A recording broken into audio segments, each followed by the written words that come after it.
तो हेलो दोस्तों, कैसे हैं आप सभी लोग। आप सभी का स्वागत है क्लास 10वीं का हिंदी क्लास के लिए। ये देखो, जो जो दोस्तों देख रहे हैं, ये क्लास 10वीं का हिंदी का पेपर है, ओरिजिनल पेपर है जो 2026 में हिंदी का पेपर होने वाला है। ये देखिए 801 BAS प्री एग्जाम के लिए जो 3 घंटा 15 मिनट 70 नंबर का पेपर है, जो यूपी बोर्ड के एग्जाम के पैटर्न पे रहने वाला है। तो दोस्तों इसमें क्या क्या है और क्या क्या क्वेश्चन है, ये सारी बातें जाए बताएंगे दोस्तों। तो अभी तक चैनल पर नए हैं, चैनल को सब्सक्राइब करें और बेल आइकन प्रेस करें। चलिए दोस्तों, पहला नोट इसका देख लेते हैं। नोट दिया है यहाँ पे, कह रहा है कि सभी और अभी तो रुको, क्लाइमैक्स अभी बाकी। प्रश्न 15 मिनट में परीक्षार्थी को प्रश्न पत्र को पढ़ना अनिवार्य है। सभी प्रश्न को 15 मिनट पढ़ना अनिवार्य है बच्चों। और कह रहा है दूसरा कि सभी प्रश्न करना अनिवार्य है। दूसरा प्रश्न कह रहा है सभी प्रश्न करना अनिवार्य है। तीसरा कह रहा है कि यह प्रश्न पत्र 2 खंडों में अ और खंड ब में विभाजित है। मतलब खंड कोई अ है जो, और खंड कोई ब है। अब कह रहा है चौथा, यहाँ से हम पढ़ते चलेंगे। कह रहा है कि प्रश्न, इस प्रश्न पत्र अ में बहुविकल्पीय 20 प्रश्न हैं और जिनमें दिए गए 4 विकल्पों को सही विकल्प का चयन कर कर ओ मार्कशीट पर भरना है। किस पर भरना है? ओ मार्कशीट पर। और उत्तर पत्र पर नीला अथवा काला कलम पायलट पेन से सही विकल्प वाले को गोला अच्छी तरह से रंगीन करें। देख रहे हैं क्या कर रहे हैं? नीला कलम और क्या कलम? काला कलम से मने करना है। और आगे कर रहा है, देखेंगे बाबू, कह रहा है खंड अ के बहुविकल्पी प्रश्न हेतु में प्रत्येक प्रश्न के 1 अंक निर्धारित किए गए हैं। कितने अंक निर्धारित किए गए हैं? 1 अंक। विकल्प प्रश्न हेतु नकारात्मक अंक नहीं व्यवस्थित, मतलब निगेटिव मार्क नहीं है। आप गलत होगा तो आपको सही आंसर आएगा। सभी प्रश्नों उत्तर देना प्रयास कीजिए। मैंने आप लोग ऐसे सभी प्रश्नों का उत्तर देना प्रयास कीजिए, ठीक है। आगे पांचवा कार्य, प्रत्येक प्रश्न का सामूहिक उन्हें निर्धारित अंक दिया गया है। खंड ब में वाणिक प्रश्न पूछे गए हैं जो 50 अंक है। देखिए खंड 2 है, इसमें खंड 50 अंक के हैं और एक खंड अ है वो 20 अंक है। बाकी सब ये पढ़ने लायक नहीं है। चलते हैं क्वेश्चन की तरफ चलते हैं दोस्तों। तो ये देख लीजिए 2026 में आने वाला है, ये से थोड़ा सा आप लोग इसको देख सकते हैं, ठीक है। चलते हैं इसके आगे। 3 घंटा 15 मिनट मिलेगा आपको। पेपर में नोट है, ये 70 नंबर का पेपर होने वाला है। 30 नंबर हाई स्कूल में प्रैक्टिकल हो जाता है। मजा नहीं आ रहा है। चलिए क्वेश्चन नंबर 1 कह रहा है खंड अ में कि बहुविकल्पीय प्रश्न। जयशंकर, प्रश्न नंबर 1 है बाबू कि जयशंकर प्रसाद का नाटक नहीं है। अब देखिए इसमें पूछा क्या है, बच्चे क्या गड़बड़ करते हैं, नहीं पूछा है। आप लोग क्या करेंगे, देखेंगे चंद्रगुप्त है, पहला मार देंगे। नहीं, स्कंदगुप्त है, नीली देवी हैं, ये ध्रुव स्वामी हैं। तो ये कौन सी नहीं पूछा है। तो इसमें ऑप्शन बताना है। आप लोग नीचे कमेंट करेंगे जल्दी से, क्या होगा ऑप्शन इसका सही। तो इसका ऑप्शन हो जाएगा सी नंबर, इसका राइट आंसर हो जाएगा। क्या हो जाएगा? सी इसका राइट आंसर हो जाएगा। कह रहा है दूसरा प्रश्न पढ़ेंगे बाबू। कह रहा है किस लेखक के निबंधों को चिंतामणि से नाम से संकलित किया गया है। मतलब कौन चिंतामणि के लेखक हैं जो निबंध है। कह रहा है श्याम सुंदर दास, गुलाब राय, ये शांति प्रिय देवी या आचार्य रामचंद्र शुक्ल। ये ऑप्शन है। आपको 4 ऑप्शन मिलेगी हर एक प्रश्न के बाबू। तो आपको नीचे क्लिक करना है और वो मार्कशीट पे आपको ये गोला करना है। हम बता रहे हैं, वो मार्कशीट भी आपको दिखाएंगे कैसे भरना है, ठीक है। अभी तक चैनल पर नए हैं, चैनल को सब्सक्राइब करें, बेल आइकन प्रेस करें। चलिए इसका सही हो जाएगा। दूसरा का क्या सही हो जाएगा बताइए, ए या बी या सी या डी। नीचे कमेंट करें तो जल्दी से। इसका राइट आंसर हो जाएगा डी, डी फॉर डॉग हो जाएगा। ये राइट आंसर हो जाएगा आचार्य रामचंद्र शुक्ल, इसका राइट आंसर। अब कह रहा है प्रश्न नंबर 3 कि प्रेमचंद का उपन्यास नहीं है। क्या है? हाय नहीं पूछ रहा है बाबू, नहीं है पूछ रहा है। ये सबसे बड़ा बच्चों का गड़बड़ होता है, ठीक है। तो कह रहा है सेवा सदन, चित्रलेखन, और ये रंगभूमि है, ये गब्बन है। गब्बन। तो इसमें से कौन नहीं है? तो ये इनकी है, ये है। दूसरा ये भी है, ये है। ये दोनों में से कौन है? गब्बन भी है, ये है प्रेमचंद की। ये चित्रलेखा है, ये नहीं है। ऑप्शन नंबर इसका सही हो जाएगा बी। क्या सही हो जाएगा? ऑप्शन नंबर इसका बी इसका राइट आंसर हो जाएगा। एक बार और जान जाएंगे, सभी प्रश्न देना आंसर जरूरी समझेंगे क्योंकि इसमें निगेटिव मार्किंग नहीं है। एक प्रश्न के लिए 1 अंक आपको निर्धारित किया गया है। चलिए अगला प्रश्न पढ़ते हैं, चौथा।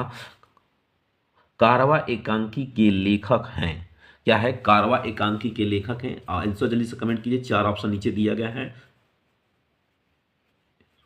पहला ऑप्शन है इनवर भुवनेश्वर प्रसाद, राजकुमार वर्मा, तीसरा है उपेंद्र नाथ अश्वक, आइए लक्ष्मी नारायण लाल। कौन सा आंसर हो जाएगा, ए या बी या सी या डी? तो इसका राइट आंसर हो जाएगा, नीचे कमेंट करके बताएं। तो इसका राइट आंसर हो जाएगा उपेंद्र नाथ, हो जाएंगे ऑप्शन सी इसका राइट आंसर। पांचवा प्रश्न हम लोग पढ़ेंगे।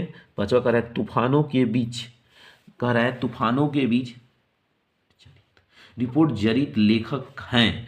तूफानों के बीच किसने लिखा है, कह रहा है कि ये लेखक किसके हैं, तो कह रहा है शिवदान सिंह चौहान। देखिए ऑप्शन के हिसाब से हम लोग को आंसर देना है। शिवदान सिंह चौहान, रागी रावत हैं, ये विवेका राय हैं, ये कोई सरुणनाथ रेणु है। इनका राइट आंसर बताना है आप लोगों को नीचे कमेंट कर कर। तो इसका आंसर हो जाएगा, ये राघव साहब हैं, इनका राइट आंसर बी का हो जाएगा। पांचवा का बी आंसर हो जाएगा। छठवां प्रश्न करेंगे। कह रहा है कि रसराज के रचयिता हैं, रसराज किसे कहा जाता है, बताएंगे। ये आप लोगों को कमेंट करके बताना है कि रसराज किसे कहते हैं।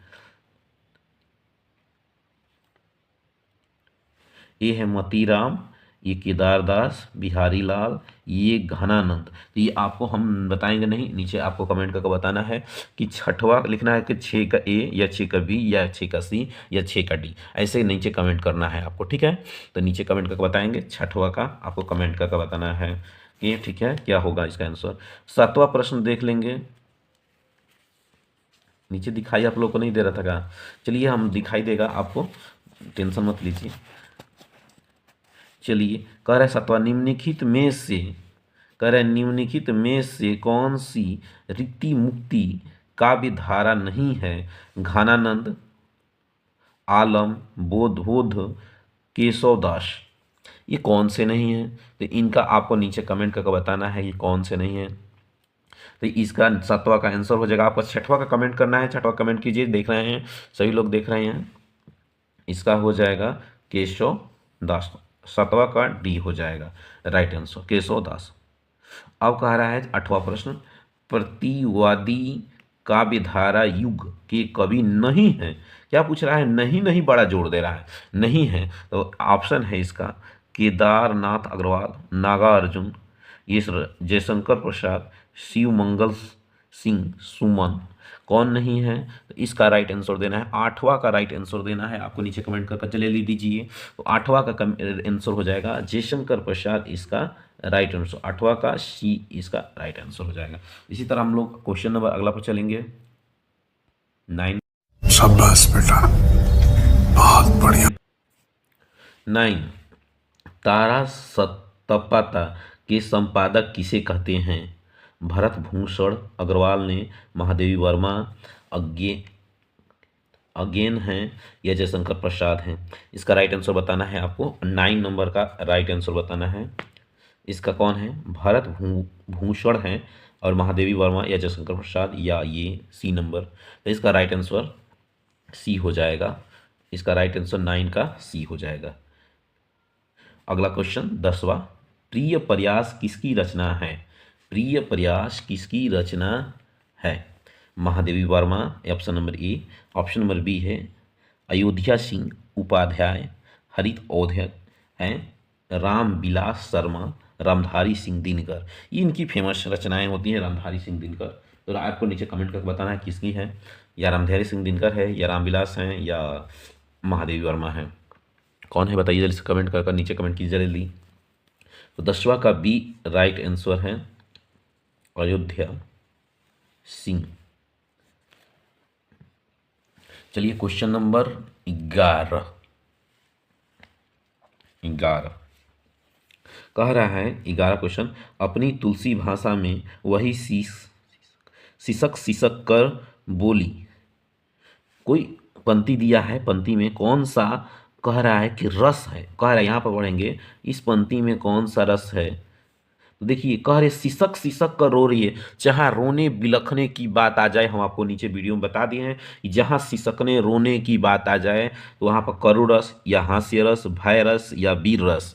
तो आप बता देंगे रोने वाली बात किस में बताई जाती है, तो हास्य रस में या वीर रस में या भयानक रस में। तो चलिए हम इसका बात कर रहे हैं। कड़ू रस का स्थायी बात शोक होता है, हास्य रस का हास्य होता है, वीर रस का उत्साह होता है, भयानक रस का भय होता है।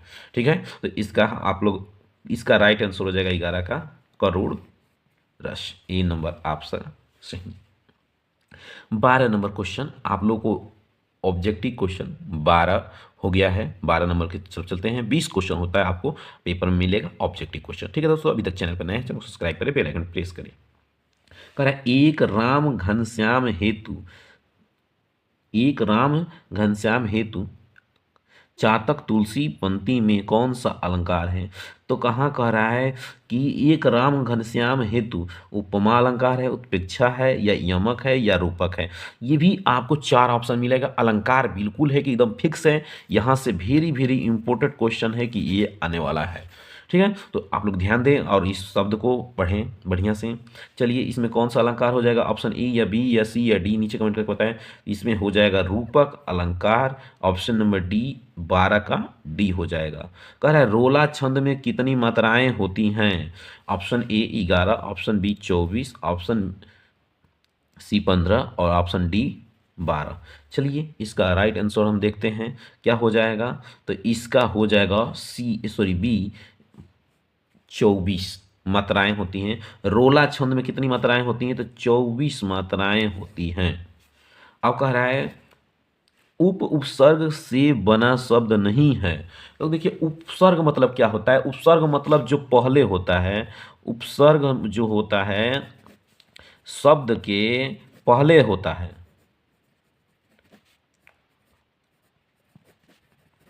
पहले लगाया जाता है, जो उपसर्ग होता है शब्द के पहले लगाया जाता है, कि उपसर्ग शब्द पहले लगाया जाता है। चलिए उपसर्ग उपकल है, उपनिवेश है, उपयुक्ति है, उपदेश है। उप पूछ रहा है तो इसमें कौन सा नहीं है, तो इसमें ऑप्शन बताना है आपको कौन सा नहीं है। तो बताइए इसका राइट आंसर हो जाएगा ऑप्शन नंबर सी उपयुक्ति। अब अगला प्रश्न हम लोग देखेंगे। अगला प्रश्न 15, नीलोपतन में कौन सा समास है। द्विगु समास, कर्मधारय समास, अव्ययी भाव समास, बहुब्रीहि समास। इसमें से कौन सा समास है नीचे कमेंट करके बताएं बच्चों। जल्दी आप लोग का कमेंट देख रहे हैं, हम सामने आ रहा है, अनिल कुमार का आ रहा है। चलिए बहुत बढ़िया, आप लोगों का नीचे आ रहा है तो चलो सुनिए। चलिए यहाँ से हो जाएगा, ये हो जाएंगे कर्मधारय समास, और जिसमें कर्मधारय समास में कौन पद प्रधान होता है, तो प्रथम पद प्रधान होता है। चलते हैं क्वेश्चन नंबर 16। देखा आपने लापरवाही का नतीजा है। ठीक है दोस्तों, चलते हैं क्वेश्चन नंबर 16। तो इसके साथ दोस्तों आप अगर सोच रहे हो कि अगर क्लास आप 10वीं के छात्र हैं और 2026 में एग्जाम देने वाले हैं, तो अभी तक चैनल पर नए हैं चैनल सब्सक्राइब करें, क्योंकि ऐसे ही लेटेस्ट अपडेट मिलते रहता है मेरे चैनल पे। तो आप लोग जरूर सब्सक्राइब करें और बेल आइकन घंटी प्रेस करें।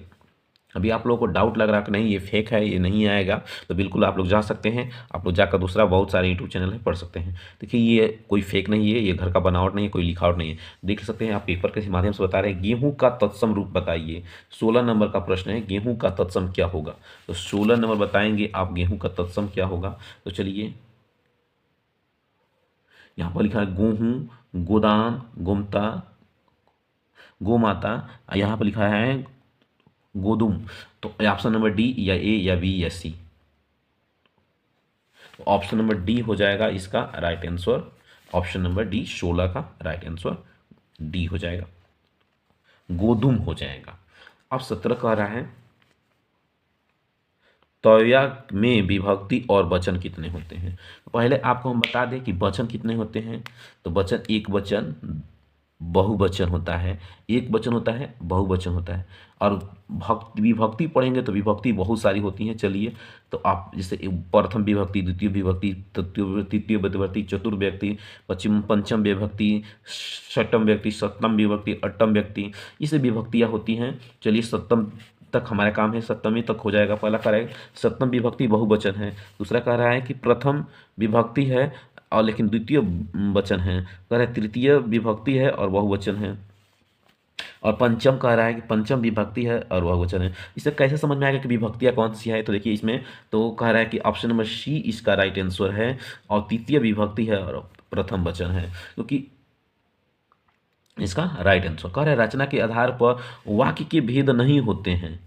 तो वाक्य के कौन भेद नहीं है? प्रश्नवाचक वाक्य, सरल वाक्य, संयुक्त वाक्य और मिश्रित वाक्य। कौन से नहीं है? ऑप्शन नंबर बताएंगे, ये या बी या सी। तो इसमें से कौन सा नहीं है? तो 18 का ए नहीं है, प्रश्नवाचक वाक्य नहीं होता है। तीनों वाक्य होते हैं, सरल वाक्य, संयुक्त वाक्य, मिश्रित वाक्य। राजेश द्वारा 19 नंबर प्रश्न, राजेश द्वारा मधुर गीत गाया गया, वाक्य में कौन सा वचन है? वाच्य है।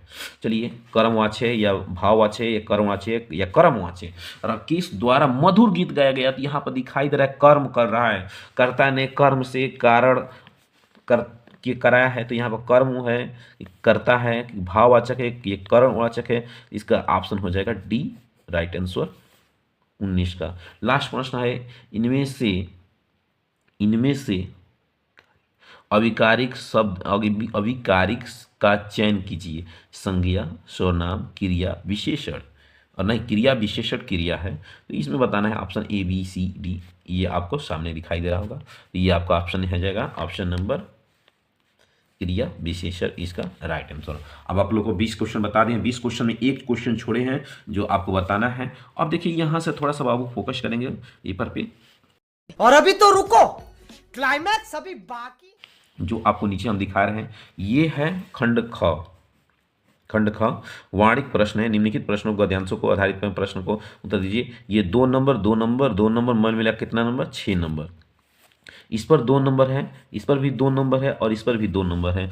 कह रहा है उपयुक्त गद्यांश का संदर्भ लिखिए। इसमें पंक्ति जो है इसका संदर्भ लिखना है, गद्यांशों को रेखांकित किया गया व्याख्या करना है। जो संसार में कोई मनुष्य निंदा से नहीं गिरता है उसे पतन के कारण सदगुण होता है। जो पंक्तियां में अंडरलाइन किया गया बस उसी का व्याख्या करना रहता है। आप लोग समझा दे रहे हैं, आपको हम व्याख्या करके बता देते हैं, लेकिन बहुत ज़्यादा बड़ा वीडियो होता है तो इसलिए नहीं बता रहे हैं। किसी व्यक्ति के उन्नीत कब संभव होता है, ये आपको क्वेश्चन का आंसर देना है। आपको 6 नंबर मिलेगा यहाँ से, तो 6 नंबर ये 50 नंबर का होता है। जो वाणिक होता है 50 नंबर का होता है, और जो ऑब्जेक्टिव खंड अ में पढ़े हैं वो 20 नंबर का होता है। अगला प्रश्न पे चलते हैं, हम लोग देखते हैं अगला प्रश्न। अब इसको आपको अगर नहीं आता है तो यहाँ पर अथवा कर दिया गया है, अथवा कर दिया गया है, अथवा कर सकते हैं। मानव को चंद्रमा पर उतरने का यह सर्वप्रथम प्रयास होता हुआ, तो ये देखिए अब यहाँ पर है जिन क्षण में डगमग डगमग करते हैं मानव पंग उधर ढीले धुलती। तो ये पंक्तियाँ जो अंडरलाइन की गई है इसमें भी 2 नंबर ये है, 2 नंबर ये है और 2 नंबर ये है। तो इसमें भी 6 नंबर मिलेगा। वही बात है, आपको इसको लिख देना है। निम्नलिखित प्रश्न नंबर 2 का है, निम्नलिखित में से पद्यांश पर आधारित कुछ प्रश्नों को उत्तर दीजिए। ये भी 6 नंबर का है, 2 नंबर का है। कह रहा है सोहत ओढ़त पीत पुत श्याम सोलोना गात।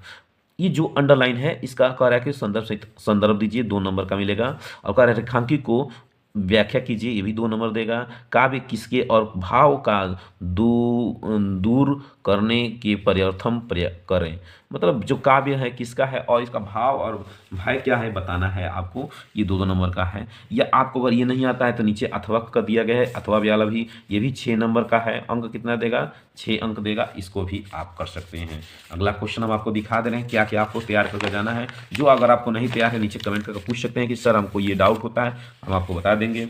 चलिए ये है अगला प्रश्न तीसरा में भी अथवा का दिया है, आपको दोनों देख लेना है। ये नीचे दिए गए संस्कृत गद्यांश में से किसी एक संदर्भ का अनुवाद कीजिए। ये कुल टोटल 5 नंबर का आता है। पहले संदर्भ कर लिखना है और उसके बाद व्याख्या करना है। 2 नंबर संदर्भ पर लिखना है मिलेगा और 3 नंबर व्याख्या पर मिलेगा आपको ये हाथ से। चलिए तो ये कह रहा है वाराणसी। देखिए वाराणसी वाला तो फिक्स है कि आपको इम्पोर्टेंट में रखना है, क्योंकि यहाँ से बिल्कुल फिक्स है कि ये आएगा तो आएगा, ठीक है। अब ये भी देख लेना है। अगला देखिए प्रश्न, इसमें से आपको देख लेना है, व्याख्या करना है, उसमें कोई तो बताना नहीं, संदर्भ बता देना है कि वाराणसी किस चैप्टर से है और किसने लिखा है। वो कह रहा है कि निम्नलिखित संस्कृत गद्यांश में से किसी एक संदर्भ सहित अनुवाद कीजिए। 3 तो 5 नंबर का है। ये भी ये 2 पंक्तियां हैं, इसमें भी अथवा है, या इस पंक्ति का दीजिए चाहे इस पंक्ति का आंसर दीजिए, ठीक है, कोई भी दे दीजिए, आपको आंसर 5 नंबर का मिलेगा, ठीक है। अब चलते हैं हम थोड़ा सा नीचे। कह रहा है कि अपने पाठ्य खंड काव्य के आधार पर निम्नलिखित प्रश्नों में से किसी एक प्रश्न का उत्तर दीजिए। 3 अंक का मिलेगा। कितने अंक का मिलेगा? 3 अंक का। अब मुक्ति दत्त खंड काव्य 5वां विभक्ति संसारिक लिखना है। इसमें कह रहा है चरित्र चित्रण कीजिए, नायक और नायिका का चरित्र चित्रण कीजिए। पहला है क नंबर और दूसरा में ख नंबर में हम देखते हैं। थोड़ा सा इधर आएंगे बाबू, थोड़ा सा टाइम लगेगा और थोड़ा सा देखेंगे। ज्योति जवाहर खंड काव्य का नायक चरित्र चित्रण कीजिए, ख नंबर में कह रहा है। और उसका कह रहा है कि उसका दूसरा कह रहा है ज्योति जवाहर खंड का चौथा सर्व की संक्षिप्त गाथा व्याख्या लिखिए। अब देखिए इसमें बहुत सारे हैं। देखिए इसमें अग्रपुंज का है, मेवाड़ का है, सुभाष जय बोस का है, मृत्यु भूमि का है, कणखंड काव्य बहुत ज़्यादा फेमस है। आप लोग हम कहेंगे तो आप इसका ही लिख दीजिए, कणखंड काव्य का। पश्चिमी विभक्ति पूछ दिया है, संक्षिप्त में वर्णन करना है और इसका चरित्र चित्रण कर देना है। करमवीर भी बहुत ज़्यादा पूछता है, बहुत इंपोर्टेंट में रखिए इसको। ये तुलमुल भी बहुत पूछता है। तो देखिए इसको बहुत सारे हैं, आप लोग इसमें से कोई भी लिख देंगे तो आज का नंबर आ जाएगा। आप ये सब इसका उम्मीद होता है कि सभी लोग लिख देते हैं, 4-5 लाइन लिखना रहता है, आप लोग लिख दीजिएगा। ठीक है, चलते हैं अगला क्वेश्चन पे। 6वां नंबर, वेरी वेरी इंपोर्टेंट। 6वां नंबर क्या है आपको हम बता दे रहे हैं। 6वां नंबर क्वेश्चन आपको हम बता दे रहे हैं। 6वां नंबर कह रहा है कि निम्नलिखित लेखकों में से किसी एक लेखक का जीवन परिचय लिखिए। क्या बाबू? एक लेखक का जीवन परिचय लिखिए और उनकी प्रमुख रचनाओं का उल्लेख कीजिए। प्रमुख रचनाओं का क्या कीजिए बाबू? उल्लेख कीजिए। चलिए ये 5 नंबर का है और 3 नंबर इसका जीवन पर और 2 नंबर इसका लेखक पर। पहला दिया है रामचंद्र शुक्ल का, दूसरा दिया है राजेंद्र प्रसाद का, तीसरा दिया है प्रद्युमन बख्शी जी का और चौथा दिया है रामधारी सिंह दिनकर का। बहुत अच्छा लेखक का नाम लिया है। जो भी है बहुत इन्होंने लिखा है रचनाएं और कहानी और उपन्यास बहुत सारे लिखे हैं। तो इसका देखिए इसमें तो कोई पूछने वाली बात नहीं है कि कौन सा नहीं लिखे। इसमें कह रहा है कि निम्नलिखित काव्यों में से किसी एक काव्य का जीवन परिचय, किसका? एक काव्य का जीवन परिचय लिखिए जिनकी प्रमुख रचनाएं भी उल्लेख कीजिए। पहला है सूरदास, बहुत फेमस हैं, रसखान जी, मैथिली शरण गुप्त जी का, ये अशोक बीजेपी। ये तो थोड़ा सा बहुत कम पूछता है, लेकिन किसी एक का लिखना है। ये मानी छोड़ दीजिए, चलिए गलत कर दीजिए, ये मन नहीं पूछा है। लेकिन सूरदास और रसखान और मैथिली शरण का तो फेमस है भाई, इसको तो याद ही करना पड़ेगा। आप कहाँ जी रहे हैं? चलिए ये तो 5-5 10 नंबर यहाँ से मिल गया, 6 इस पर भी 3 नंबर मिल जाता है। अब इधर आते हैं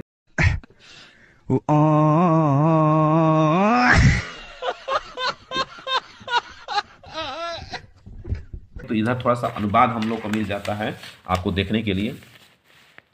देखिए कह रहा है इधर तो बहुत अच्छा प्रश्न है। इधर 9 नंबर मिलेगा निबंध हम लोग का। 7 नंबर में लास्ट प्रश्न में कह रहा है कि अपने पाठ्य पुस्तिका संस्कृत खंड के पाठ्य पुस्तक में से कोई कंठस्थ मतलब होता है बाबू पाठ्य पुस्तक में से जो कंठस्थ है, जो कोई श्लोक लिखिए, कोई एक श्लोक लिखिए जो पाठ्य प्रश्न में न आया हो। इसका मतलब क्या कि जो कह रहा है ये क्या कह रहा है? तो बाबू जो ये पेपर प्रश्न पत्र में न आया हो उसी को लिखना है। तो देखिए कैसे लिखना है। तो आपको कोई श्लोक याद होगा, सर्वे भवन्ति सुखना, ये सब आप लोगों को याद होना चाहिए। सर्वे भवन्ति सुखना, सर्वे सर्वहारया, ये सब याद रहना चाहिए। तो लिख देना है 2 लाइन, 2 नंबर का मिल जाएगा। अब कह रहा है कि अपने